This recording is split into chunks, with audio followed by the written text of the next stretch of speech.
tengo olvidado. Pues ahora vamos a enlazar un poco esto con los estilos que vosotros tenéis en vuestro centro y que son los estilos que vosotros practicáis y ayudáis o enseñáis a vuestros alumnos a que lleven ese estilo de yoga, que es Anusara es uno y Ashtanga es otro, para que expliquéis un poquito relacionado con las asanas, etcétera. Sí, pues Anusara es, pues si empezamos por ahí, Anusara es un estilo que como tal es bastante, bueno, bastante moderno, igual que la Ashtanga, ¿no? Aunque tienen, bueno, pues raíces profundas y muchas cosas que vienen del muy antiguo, pero como método, como eh, sí, como formalización, digamos, de una metodología es algo bastante moderno. De hecho, es del siglo, prácticamente del siglo XX. Bueno, de hecho, me parece... interrumpo un momentín, pero al final todo lo que tiene que ver con asanas es todo muy moderno. O sea, no estamos hablando de milenios, como muchas veces se comenta. Realmente, al final, el recopilatorio de asanas, de posturas, no tiene muchísimos años. Esto Sí, o sea, sí, vamos, si queréis, podemos ir también metiendo alguna pincelada un poco de, pues eso, detrás de cosas, por ejemplo, de historia del yoga. Eso, al principio el yoga fundamentalmente era meditación. También casi desde el principio sí que también había prácticas de pranayama, de control de respiración y después también de canto de mantras. El canto de los mantras también es algo que ha estado prácticamente desde siempre de la historia.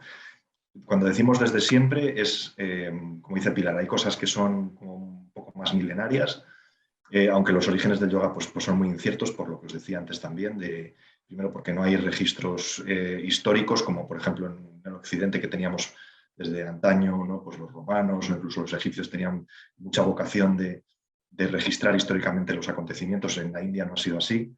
Se han transmitido mucho más lo que son leyendas, entonces es muy difícil establecer cronologías, pero con toda seguridad antes del 500 antes de Cristo es cuando surgen pues, prácticas más o menos del ámbito de lo que se denomina hoy en día el yoga, pero que al principio son eso, pues son fundamentalmente meditación y como mucho algo de pranayama o de mantras. La práctica de asanas como tal, como posturas más allá de lo que es estar sentado de diferentes maneras, es algo que hasta el siglo prácticamente X de nuestra era no se empieza a desarrollar. Y después aquí te vuelvo a interrumpir, perdona. De ahí lo que decía Senar, de cómo ves la diferencia en cuanto a manera de sentarse las personas en la India y nosotros. El mal en Occidente, uno de los males fue el invento de la silla. Date cuenta que las personas en la India están prácticamente sentadas en el suelo. Efectivamente, están en el suelo. Entonces ya eso lo que les está dando es una facilidad de apertura de caderas, de elasticidad en los ligamentos de las caderas que nosotros hemos perdido por establecer el ángulo recto de estar en una silla. Efectivamente, yo veía que incluso en la calle se sentaban a hablar y se sentaban en el suelo. Sí. Entonces, aquello a mí me llamó mucho la atención porque, claro, los occidentales estamos acostumbrados a estar como muy estáticos, ¿no? En una silla, sentados, no nos movemos, o bueno, por nuestra cultura o por la forma de vivir de cada uno, ¿no? Occidentalmente. Pero allí es que daba igual, o sea, si se sentaban a tomar un café, se sentaban en el suelo, si se sentaban a hablar en la calle, con unas posturas que yo decía, aparte, bueno, también es verdad que veías mucho yogi por los lugares sagrados y veías también pues muchas personas comunes meditando. Eso es cierto, es decir, es la cuna, ¿no? Del yoga, de la meditación, la India. Lo decían los metafísicos, lo decían los grandes antiguos, que la India era el samsara, era el samsara del mundo, ¿no? Donde se recogía toda la energía espiritual de milenios atrás. Pero ya que estamos hablando de esto también, me gustaría que cada uno de los dos explicara. Pedro, que nos explique ahora lo de un poco, sí, que nos explique un poco lo que es el estilo Anusara y el estilo Ashtanga, que es el que vosotros practicáis, para que puedan diferenciar las personas que nos escuchen. Sí, Anusara es un estilo eso, que es muy completo, que tiene parte de posturas físicas, que también se trabaja la meditación, el pranayama, el canto de mantras también, aunque nosotros particularmente en las clases por ahora lo estamos trabajando menos. Y que bueno, pues tiene lo que es las posturas físicas, está basado en el método Iyengar, que es como el canon un poco de las posturas físicas moderno, que es bueno, pues un hombre que desarrolló enormemente el ámbito este de las posturas. Entonces, el canon, digamos, de posturas, de alineamientos, está basado en eso, aunque tiene una forma de practicarlos y de enseñarlos, yo creo que es como muy pedagógica. Al final se ha visto que todas las posturas en el fondo tienen una serie de principios universales de alineamiento, y lo que hacemos es ir enseñando esos principios a lo largo de las posturas. Entonces es bastante, en ese sentido también es como bastante coherente y bastante homogéneo. Luego tiene, bueno, pues una parte filosófica que también, bueno, pues se destila en las clases, aunque no damos específicamente clases de filosofía ni partes de la clase sobre filosofía. Como mucho se hace una introducción al principio, bueno, luego si eso comentamos un poco la estructura de clases. Entonces, bueno, pues tiene eso, también una parte filosófica. Y luego también otra cuestión que enfatiza mucho es lo que se llama kula, que es la comunidad. Es otra palabra, bueno, no sé si kula, no sé si es sánscrito o hindi, pero bueno, en cualquier caso es una palabra que significa eso, pues kula, comunidad, porque también da importancia a lo que es pues un poco la unión. Es un yoga que en la filosofía que tiene de fondo, que es una filosofía tántrica no dual, sí que se enfatiza la unión en este caso, y por lo tanto, bueno, pues la comunidad de personas que practicamos yoga sería como un primer círculo en el que hay que promover también esa armonía y esa unión.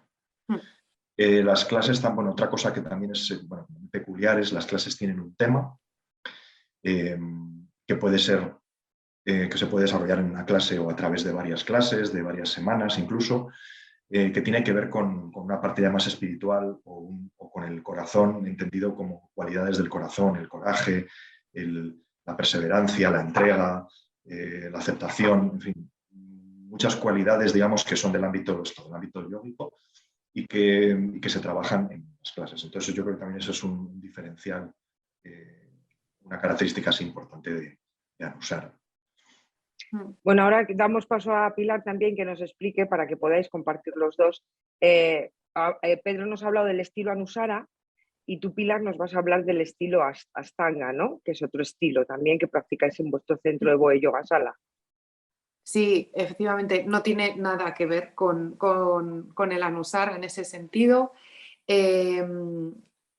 Lo único que puede compartir son las posturas, porque al final todos los estilos de yoga practican como asanas las mismas, siempre son las mismas, ¿vale? Lo que pasa que en el caso de la Ashtanga, pues como método, realmente en lo que se basa es en una serie de secuencias, hay distintas, la primera, la intermedia, la tercera, la cuarta, distintas series, a través de las que tú vas avanzando, ¿vale? Siempre se trabajan, es como que siempre estás trabajando las mismas secuencias. Y es muy importante al final estar manteniendo un ritmo de respiración y saber en qué momento tienes que inhalar, tienes que exhalar, porque cada movimiento, cada movimiento tiene su respiración, no tiene ni más ni menos. Es como que todo está contabilizado, como si tuvieras un metrónomo puesto detrás de ti todo el rato, ¿sabes? Y que te fuera diciendo, pues aquí inhalas y haces este movimiento, aquí exhalas, haces este. Externamente lo puedes ver un método desafiante, un método exigente, un método complicado. Sin embargo, luego es verdad que lo que sientes tú practicando no tiene nada que ver. Ahí sí que se siente, bueno, cuando estás practicando con mucha gente alrededor, se siente el poder que tiene la kula también, toda la comunidad que está practicando contigo, toda la energía que se crea en la sala, estás escuchando la respiración como si fuese un pulso único dentro de la sala, es una pasada. Y luego es verdad que te permite estar muy dentro. No, como sabes, no sé cómo explicar esto, pero es como sabes cuál es el movimiento siguiente, cuál es la postura siguiente, no te estás entreteniendo en lo de fuera, estás únicamente tratando de poder llegar a tus posturas y hacerlas correctamente. Sí, como luego, que fuera un poco inherente, ¿no? O sea, como que te sale ya la respiración de inhalar, exhalar y como que ya vas a saber la postura que sigue después. Eso es, al final yo lo siento, yo personalmente, esto ya sería cuestión de que practicantes hicieran sus propias, o sea, dieran sus propias vivencias, ¿no? pero yo lo siento al final como una manera de estar entrando en trance. No me permite estar distrayéndome con lo que hay fuera.